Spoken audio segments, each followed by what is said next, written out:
मैं तुम्हारी माँ के बंधन में और नहीं रह सकती। मुझे अलग घर चाहिए जहां मैं खुल के सांस ले सकूं। पलक रवि को देखते ही जोर से चिल्ला उठी।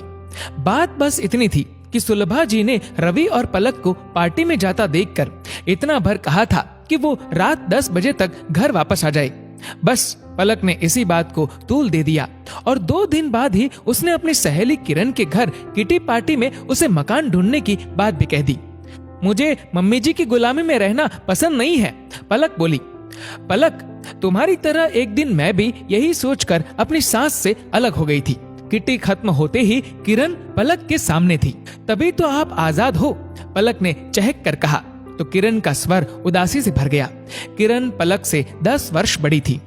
किरण ने कहा, नहीं, बल्कि तभी से मैं गुलाम हो गई। जिसको मैं गुलामी समझ रही थी, वास्तव में आजादी तो वही थी। पलक ने अनमने से भाव से पूछा, वो कैसे? जब मैं ससुराल में थी, दरवाजे पर कौन आया मुझे मतलब नहीं था, क्योंकि मैं वहां की बहू थी। घर में क्या चीज है क्या नहीं, इससे भी मैं आजाद थी। दोनों बच्चे दादा दादी से जुड़े थे। मुझे कहीं आने जाने पर पाबंदी नहीं थी, पर कुछ नियमों के साथ जो सही भी थे।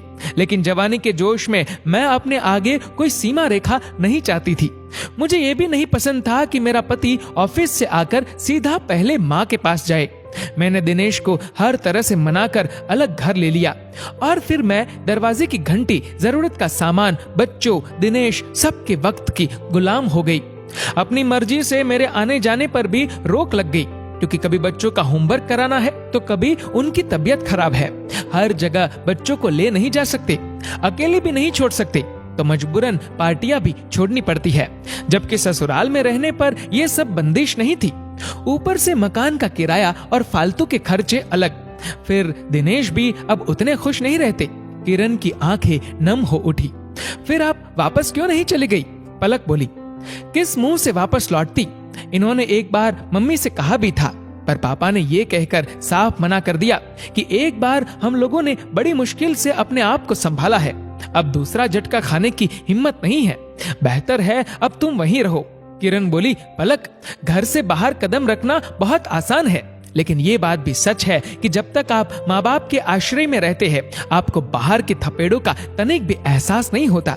माँ बाप के साथ बंदिश से ज्यादा आजादी होती है, पर हमें वो पसंद नहीं आती। एक बार घर से बाहर निकलने के बाद आपको पता चलता है कि आजादी के नाम पर खुद अपने पांव में जंजीरें डाल ली। बड़ी होने के नाते तुमसे यही कहूंगी, सोच समझ कर ही ये कदम उठाना। मन ही मन ये गणित दोहराते हुए पलक एक क्षण में निर्णय ले चुकी थी। उसे किरण जैसी गुलामी नहीं चाहिए थी। घर की ओर चलते बढ़ते कदमों के साथ साथ ही वो मन ही मन बुदबुदा रही थी कि घर पहुंचते ही सासुमा के पैर छूकर क्षमा मांग लूंगी और सदा उनके साथ ही रहूंगी। माँ बाप को साथ नहीं रखा जाता, माँ बाप के साथ रहना होता है। दोस्तों, इस वीडियो को लेकर आपकी क्या राय है, नीचे कमेंट करके जरूर बताएगा। और अगर आपको ये वीडियो अच्छा लगा हो तो इस वीडियो को लाइक करेगा, शेयर करेगा ज्यादा से ज्यादा लोगों तक, और ऐसे ही